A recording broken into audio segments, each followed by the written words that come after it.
নামাজের মধ্যে যে কাজগুলো করলে আল্লাহ নারাজ হন।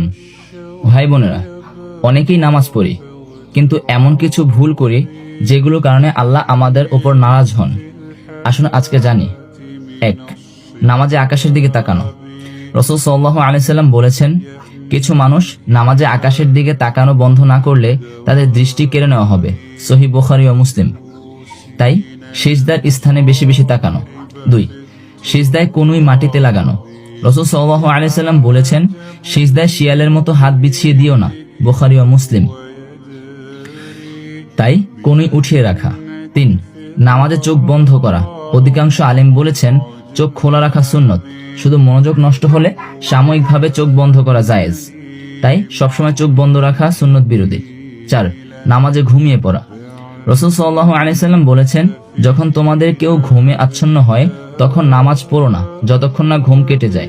বুখারী ও মুসলিম। ঘুম ভাঙার পর তারপর নামাজ পড়া। 5. নামাজে মনোযোগ না দেওয়া।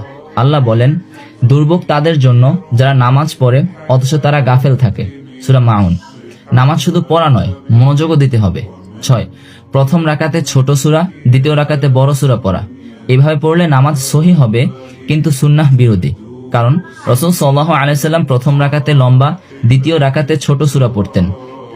তাই ভাই বোনেরা, নামাজ আমাদের সবচেয়ে বড় ইবাদত। তাই নামাজে রাসূল সাল্লাল্লাহু আলাইহি সাল্লামের শিক্ষা অনুসরণ করতে হবে। আসুন আজ থেকে আমরা সবাই নামাজের ভুলগুলো ঠিক করি আর নামাজকে বানাই আমাদের জান্নাতের চাবি। এবং সবাইকে এই ভিডিওটা শেয়ার করে দিন, যেন সবাই নামাজের এই ভুলগুলো সম্পর্কে জানতে পারে।